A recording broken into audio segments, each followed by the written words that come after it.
Hello, everybody. This is Renee Barker from Psychic Soul Senses again, and this is part 4 of my little mini series, which is kind of like my autobiography, my life story. Anyways, tongue tied. What I want to talk about in this video is going to be psychic dreams. Now, I'm not coming out to tell everybody this stuff to get exposure, to be famous, or even to make money. I don't care about any of that. If I did, I probably wouldn't be telling you what I'm about to tell you. So, I know many empaths and psychics and clairvoyants and so on, like me, born with their senses open and having many contacts. I used drugs. I used drugs to cover stuff up. I didn't know how to heal from things in my life. I never got along with my mother. She's kind of verbally abusive and still is and mentally abusive. And I take care of her now. But, now I know those were things I had to go through to learn from them and to grow spiritually. And that I'm the one that caused those things to happen. And I'm clean now. I don't use drugs now. I smoke weed. But to me, that's not using drugs. I'm talking about like narcotics and, methamphetamines and things like that. But it's been years and I don't do that stuff. I'm pretty healthy and try to stay healthy. Now I believe that those things are part of the evil archons, and once they can get in there and get you to using and get you to doing that stuff, then you won't find who you really are.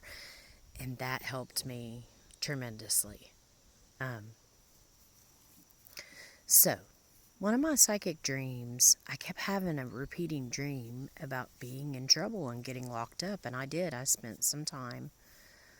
I did 5 months, and it was crazy because I had a dream I was flying a kite, and I was with a bunch of girls, and they were wearing the same thing I was, and it was ugly blue uniforms, and I couldn't figure out why we were all happy. And I never understood that dream until I got where I was at, and you had to fly a kite, so to speak, send a kite to your administrator, your colonel, your representative to get things done, or medically. So that was interesting. When I went up the stairs to the cottage, there was big thick bars. Now in my dream, I was moving into a new place for a short time, but for like 5 months, 6 months. But I was thinking, wow, the landlord is really protective here. I was in jail, but I didn't know that. So I had other psychic dreams, like my family. Some things happened to my family. And the dream I had, which now I know I was astro projecting.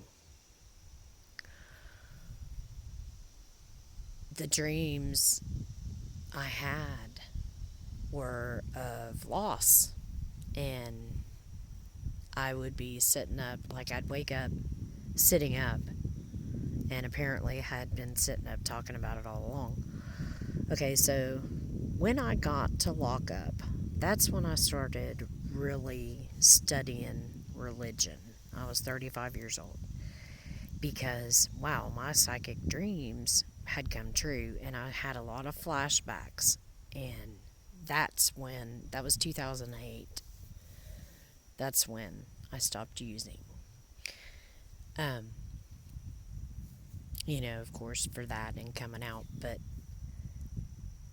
after that, how I started astro projecting again was I remember when I was on my rack at night, I would lay there and imagine I was a bird flying through those bars and going and flying around and coming back before count.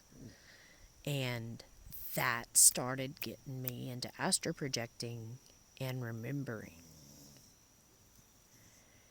And so when I got home, I had decided I'm no longer denying my gifts.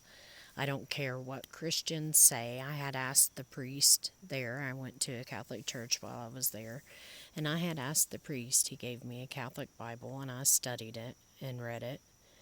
And I found where mystical events and magical events resemble what they called as witchcraft and what they said was wrong.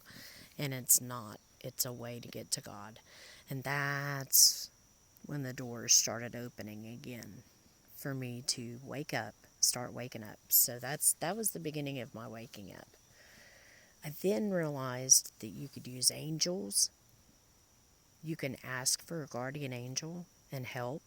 I didn't know how I was doing it, but they help you. And I had thought back about times in my life where that was one of them, where I asked for help and I got help and I learned and I came out a better person. I stopped taking the blood pressure pill during that time. That's how I changed that. I stopped overthinking and slowing my thoughts. That was the beginning of me waking up for real. So, when I got home, the next psychic dream I had, I remember waking up because someone was telling me, hey, wake up, wake up. It was a guy I was dating at the time. Apparently, I had been talking to my husband, my second husband, in that dream. And I had went to a funeral. I went to 2 funerals. And things weren't good, and it was a lot of emotion. And he kept trying to wake me up, and when I realized I was out of my body, I couldn't control my body. I couldn't do nothing with my body. It was like I was stuck. But I was sitting up, and I had been smoking cigarettes all night. And when I finally got back to my body, I didn't notice a cord, but I knew, oh my God, I got to get back to my body. I don't want to be stuck out here. I just knew that. And when I got back and I woke up, he was mad at me because he said whoever I married, it wasn't him. And I had flashbacks all that day. Now that felt like seizures. Like, when I told you about my first husband dying and coming to me, that's how that felt. Felt like seizures. And then I was having flashbacks all day of things that were going to happen in the future. And I broke up with him and left because he wasn't right for me anyways. And I went home and I started back on the network doing tarot cards and trying to tap into energy. That's when I was realizing energy. I had read The Secret book and some other things, and I started learning about energy, and I went full-time professional psychic. Alright, this is going to be a super short video, but now, again, I'm telling you guys this stuff because I want to share these experiences. I'm realizing that the next couple videos I share with you about my recent contacts and abilities, everybody is going through this in one form or another, and it's all coming to light, and it's supposed to. We're in that time, stuff is coming, and we're remembering. And I want to be able to share this stuff with you, and you share your stories with me. I want to know. I want to know. I want to help. I want to unite. So, Blessed souls, everyone have a great day. Thank you.